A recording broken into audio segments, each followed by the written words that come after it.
Hey there, Crustacean Nation, and welcome back to Lobster Tales. It's our special segment where the fans in the stands or at home can learn more about the lobsters on the ice. Voice of the Rock Lobsters, Matteen Rad, joined by my guest today, Michael Greco. Michael, thanks for joining me. How you doing, man? I'm good. How are you, man? I'm doing great. This is one that I've been really excited about because I know how really quickly beloved you've become by the fans. You came into the team in late December, and I remember you made your Athens debut on your former home ice in Columbus against the River Dragons. What were your memories of coming in and was debuting against the team that you've played the most games for in your career? An interesting way to start out for the Rock Lobsters. It was pretty cool, honestly. The bus trip in was weird. Playing an away game in a home arena, like an old home arena. It was interesting. Um, but I was excited. All the fans that I know from when I was there, and the coaches and the players. I have buddies on the team, obviously, and whatnot. So it was super cool to kind of see everyone again and see familiar faces. I chatted with some people after the games and stuff, but it was weird coming out the other side for sure. You've traded places quite a bit in your career, especially last year. So you know what it's like to come into a new environment. When coming into this Rock Lobsters team, what were the immediate differences that you saw in comparison to other places you've been? Um, I I bounced around a little bit in the SB last year. Unfortunately, it happens to everyone. But it seemed like when I came here that everyone was just like excited, like on the team. They kind of didn't know who I was, but they were just excited. They were like, okay, a new guy, cool. I talked to Shrinks a little bit before I came. Didn't know him before, just only a phone call, one phone call. Um, so it was kind of cool. I played with Millsy a bit. I played with Mallow a bit as well. Orca just for a little bit in Pensacola. So those guys knew me quite a bit, and I think they liked me. So word spread around the room pretty quickly that I'm an okay guy. It's not just the team that likes you. As I mentioned, you quickly became a fan favorite, really for the way that you play the game. And for those who may be unfamiliar or may be watching for the first time, what do you think it is about your game that draws the passion from those who watch you? I think that's it right there. Passion. I play the game, the game of hockey with passion. I love this game. It's the only thing I kind of know since I was 3 years old. I've been playing hockey since I was three. Um, every single year, every single summer, I'm on the ice. Whether it's summer hockey, coaching, anything. That's just how I play. I love this game a lot. I play with my heart. I play with my heart on my sleeve, and I think people see that. I'm not afraid to get in people's spaces. I play for my team, the guys that are wearing the same jersey as me, and I think people respect that. Um, I think that's why. I genuinely think that's why. I think a part of it too is, you become known for the big hit. And I think you've become known for that in both Athens and around the league. You tend to leave your marketplaces. At what level of hockey did you start throwing the body around, and what inspired that quality in your play? Was there someone maybe you watched growing up, something like that? It's weird. I'm a defenseman, but my favorite player is Joe Thornton. A big forward who likes to pass the puck a lot. He's not afraid to muck it up a bit. Um, I don't know. I was never the biggest kid growing up, so I kind of just took things after Joe Thornton. I was like, I want to play like him, but I don't have the size to be like him. So I want to be a little bit aggressive, nasty to play against. I like passing the puck, um, stuff like that. And my dad always told me too, growing up, like you kind of have to be mean to play against. So you don't want to be fun to play against. Every time you're on the ice, you don't want to touch the puck. The puck doesn't want to be in your head.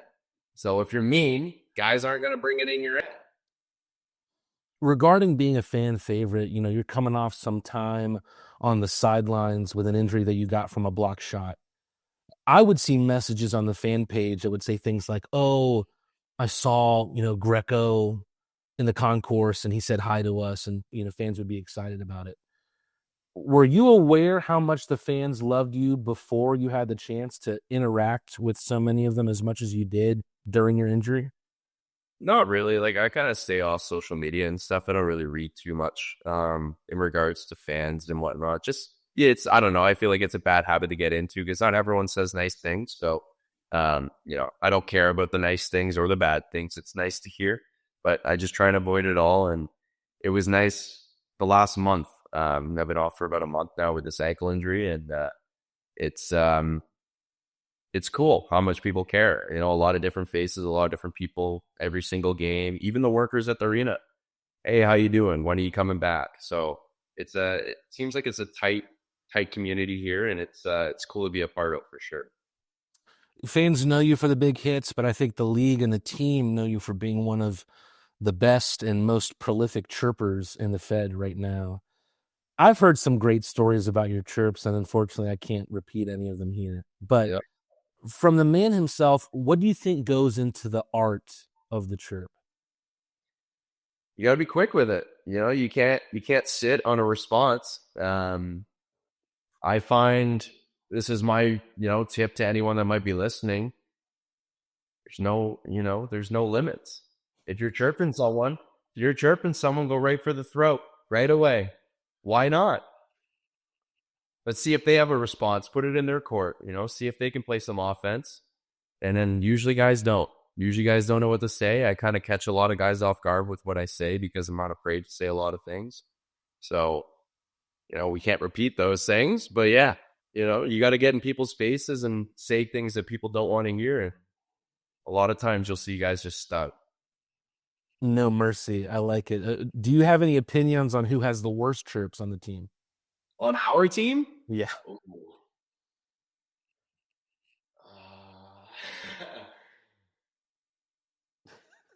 I want to say Danny just because he's Russian and, the English is kind of lost in translation. But English speaking person, I got to give it to like Garce or Rosie. They're brutal. They're jump at it. Something I've never done before, Michael. We're going to do a little bit of a blind ranking here. I've comprised 5 of the best hitters in NHL history, and I want you to rank them without knowing who's coming next. Make sense? Okay. So we're going to start with someone that Georgia hockey fans will know well, Dustin Byfuglien. Oh man, that's a tough one not to put one. I've got some heavy hitters coming up, man, so just so you know. He's an easy 2 in my eyes, being that big, and he just manhandled guys when he played. And he's a fisher now, so he just shows that hockey was a hobby for him. It wasn't a lifestyle; it was a hobby, and he made guys who played it as a lifestyle look embarrassing a lot. So he's a number 2 for me. I think that's a safe 2. Being from Ontario, up next to someone you'll know well, Dion Phaneuf. He's a 3. I'm going to put him at a 3 because he's it's funny you say his name. I saw an article not a couple of days ago actually about his wife saying how everyone was afraid to play him, and I like that part. But I think Dustin Byfuglien's a little bit scarier, so I'm going to put Dion at number 3. The next guy would be my personal favorite on this list, and I've seen the Kronwalling compilations over and over again. Where would you rank Swede and Detroit Red Wing, Niklas Kronwall? He's got that famous wall hit, man, right at the blue line. I think it's a number 1. It's a staple in the NHL. He's not even in the game anymore. And when it happens, even in our league, like people say it, I think he might be a number 1. I think it's okay to put him at number 1. You might have to get back in your time machine for this next one, Grex. How familiar are you, and where would you rank the friendly ghost, Darius Kasparaitis? I think you've only got 4 and 5 left, right? I'm gonna put him at 5. I'm gonna put him at 5 because I think 4 might be a good one. I'm gonna give you some hope here. Come on. Well, Michael, you've only got 1 spot left, so I guess we're gonna have to rank Scott Stevens 4th.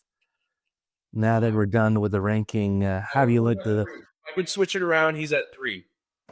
Wow, I think a lot of people would put Stevens consensus number 1, pound for pound.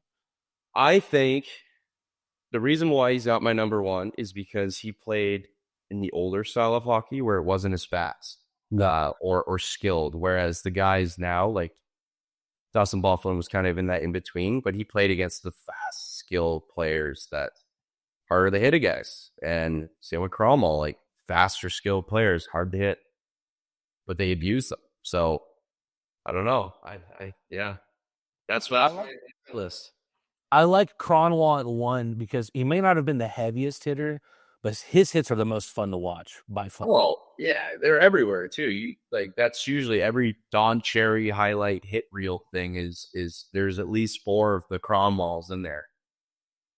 Well, Greg, so that'll lead us right into our next segment. We've recently introduced a new segment where the fans can ask questions of their favorite players, and we're calling it Question a Crustacean. For those of you who want to be able to ask Michael and other Rock Lobsters questions, make sure you get into the Athens Rock Lobsters fan page on Facebook.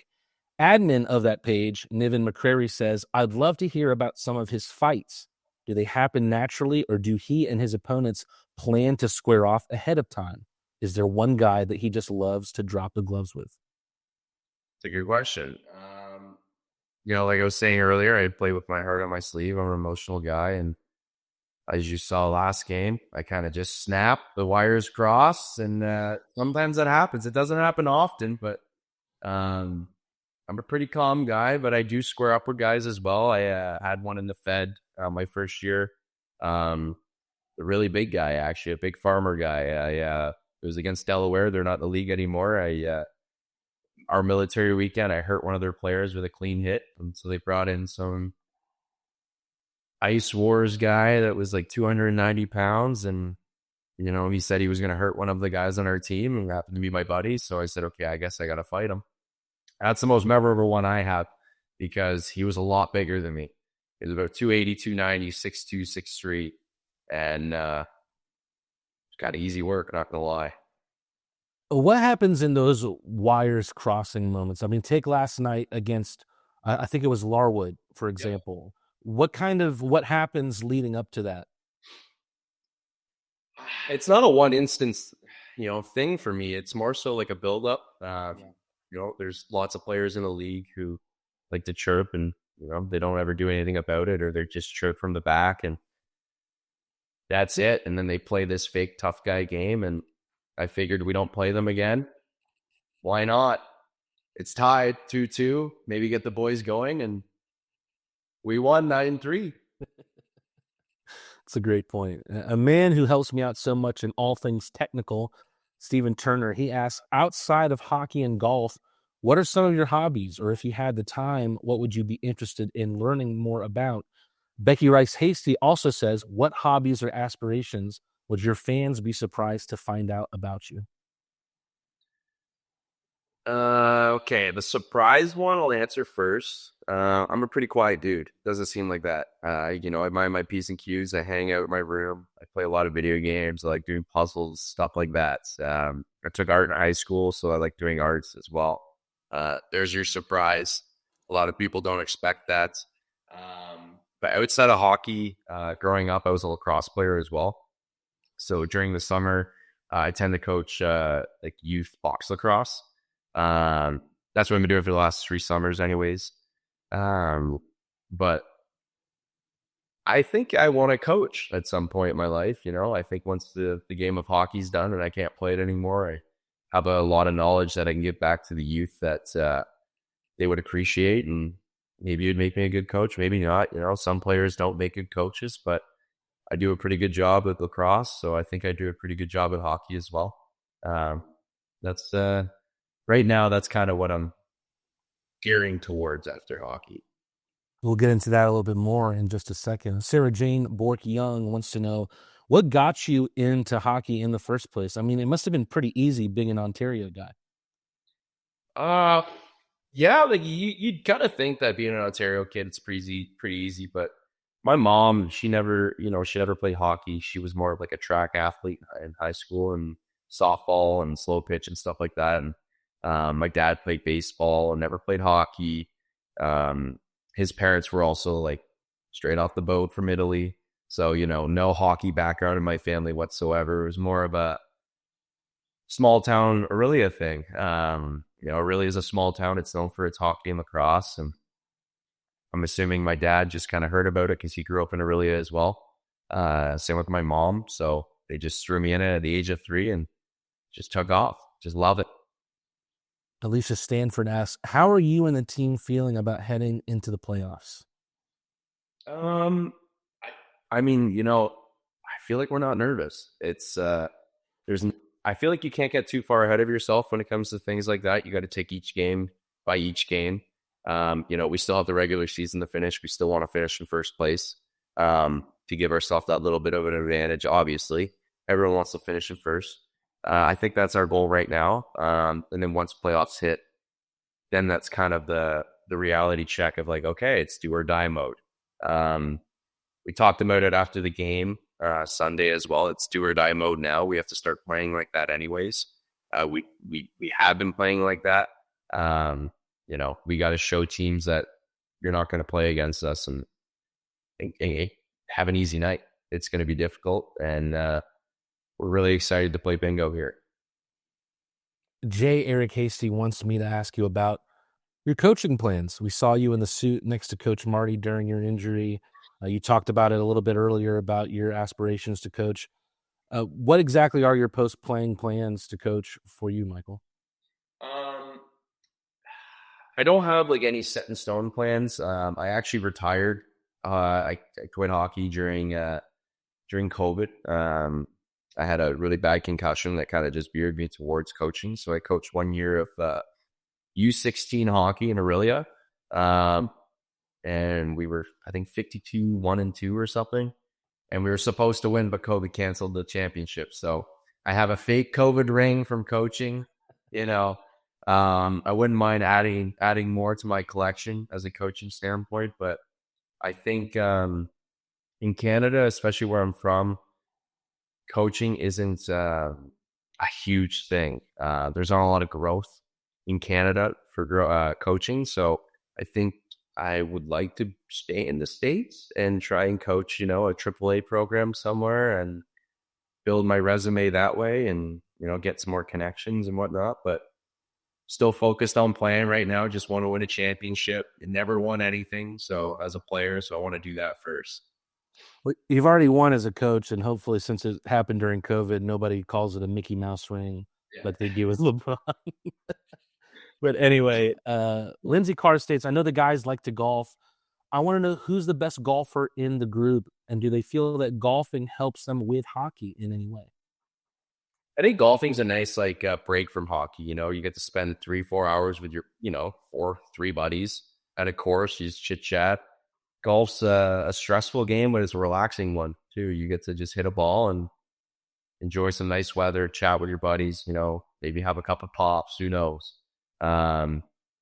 It's a wonderful game, and it's nice. It's a nice break. There's a lot of other things too that we do that's is a nice break from hockey. But the best player on our team, best golfer, I gotta go with.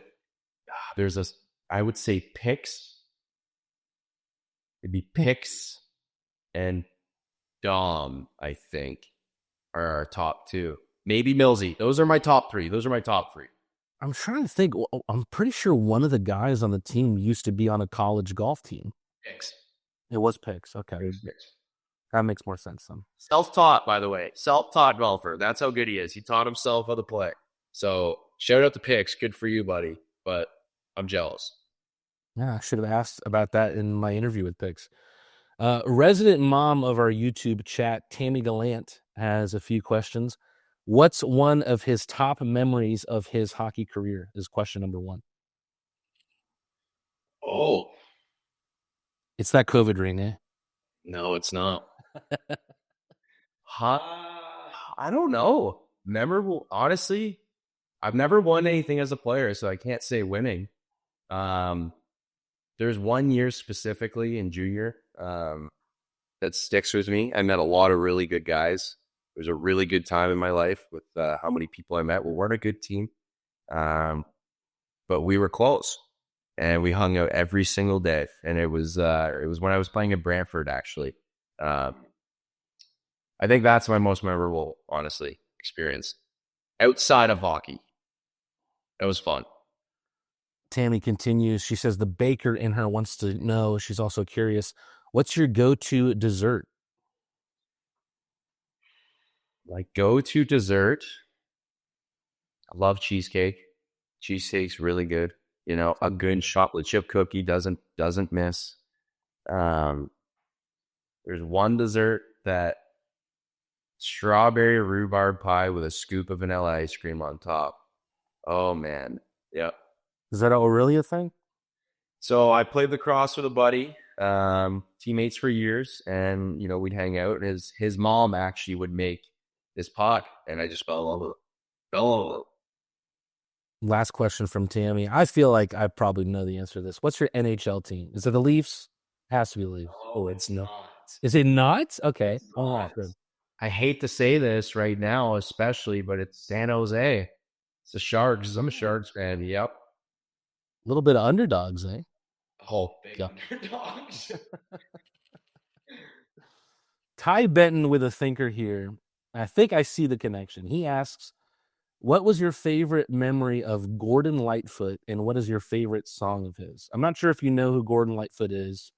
He was an old-timey singer, I believe, from the same town in Ontario as you, Aurelia. I do actually, and down our family tree, we are related. Oh, wow.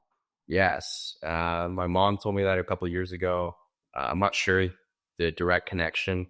Not not a Mr. Lightfoot listener, um, so I'm sorry, but don't have any memories of him either. It's just a fun little fact about me that somewhere down the line that there's a connection in our family tree.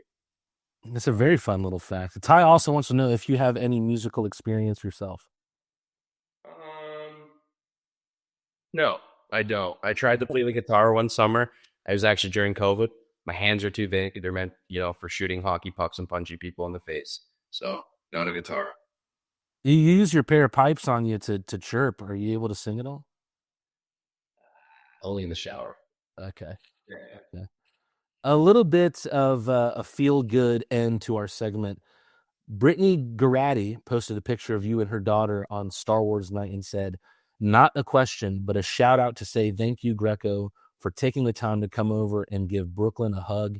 You made her feel so special on her birthday. Grex, you've been a young hockey fan yourself.